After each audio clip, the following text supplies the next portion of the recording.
소록도에서 거주하고 있는 K 신부 앞에 이른이 넘어 보이는 노인이 다가와 섰습니다.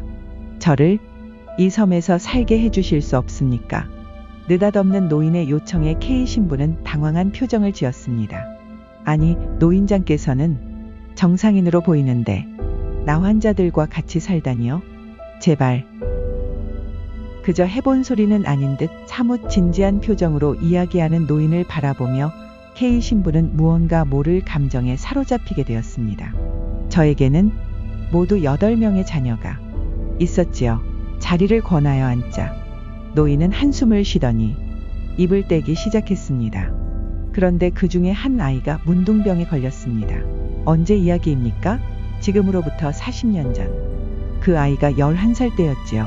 병 사실을 알았을 때 우리가 할 수 있는 행동은 그 아이를 다른 가족이나 동네로부터 격리하는 것이었습니다. 여기로 왔겠군요. 그렇습니다.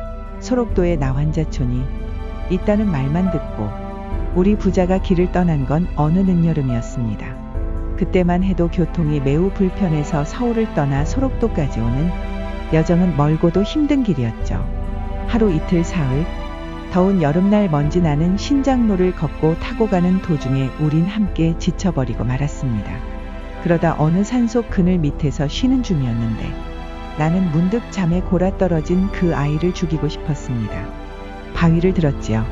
마음에 내키진 않았지만 잠든 아이를 향해 힘껏 던져버렸습니다. 그런데 그만 바윗돌이 빗나가고 만 거예요. 이를 악물고 다시 돌을 들었지만 차마 또다시 그런 짓을 할 수는 없었어요. 아이를 깨워가던 길을 재촉했습니다. 그런데 문제는 소록도에 다 왔을 때 일어났습니다. 배를 타러 몰려든 사람 중에 눈썹이 빠지거나 손가락이며 코가 달아난 문둥병 환자를 정면으로 보게 된 것입니다. 그들을 만나자 아직은 멀쩡한 내 아들을 소록도에 선뜻 맡길 수가 없었습니다. 멈칫거리다가 배를 놓치고 만나는 마주서는 아들에게 내 심경을 이야기했지요. 고맙게도 아이가 이해하더군요. 저런 모습으로 살아서 무엇하겠니? 몹쓸 운명이려니 생각하고 차라리 너하고 나하고 함께 죽는 길을 택하자.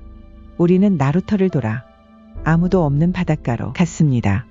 신발을 벗어두고 물속으로 들어가는데 어찌나 눈물이 나오던지 한 발 두 발 깊은 곳으로 들어가다가 거의 내 가슴 높이까지 물이 깊어졌을 때였습니다. 갑자기 아들 녀석이 소리를 지르지 않겠어요?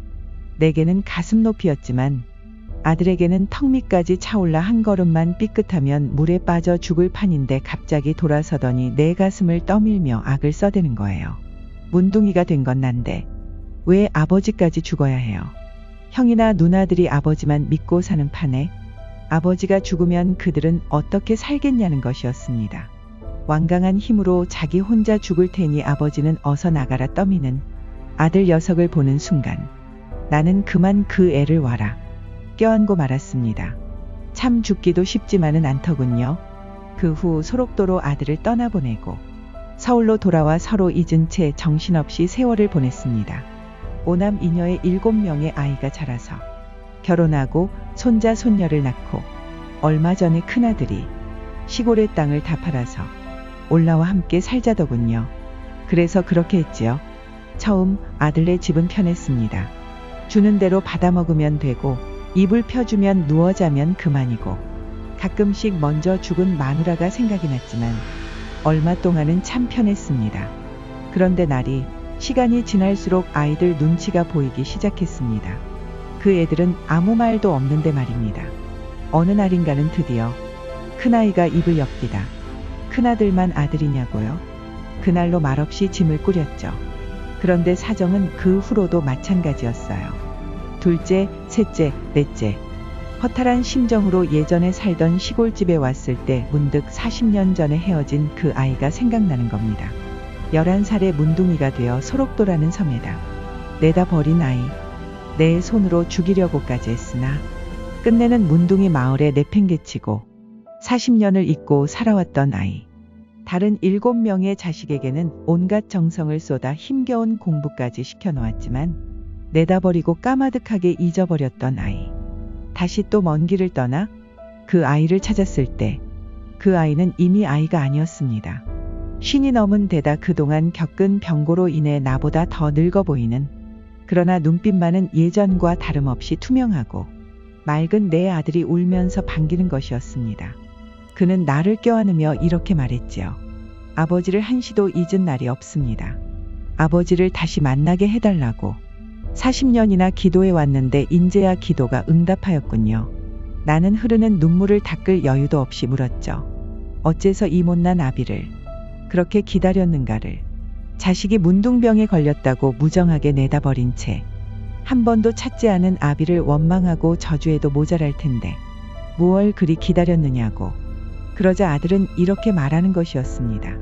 예수 그리스도의 사랑이 비참한 운명까지 감사하게 만들었노라고. 그러면서 그는 다시 한번 자기의 기도가 응답된 것에 감사하는 것이었습니다. 아, 그때서야 나는 깨닫게 되었습니다.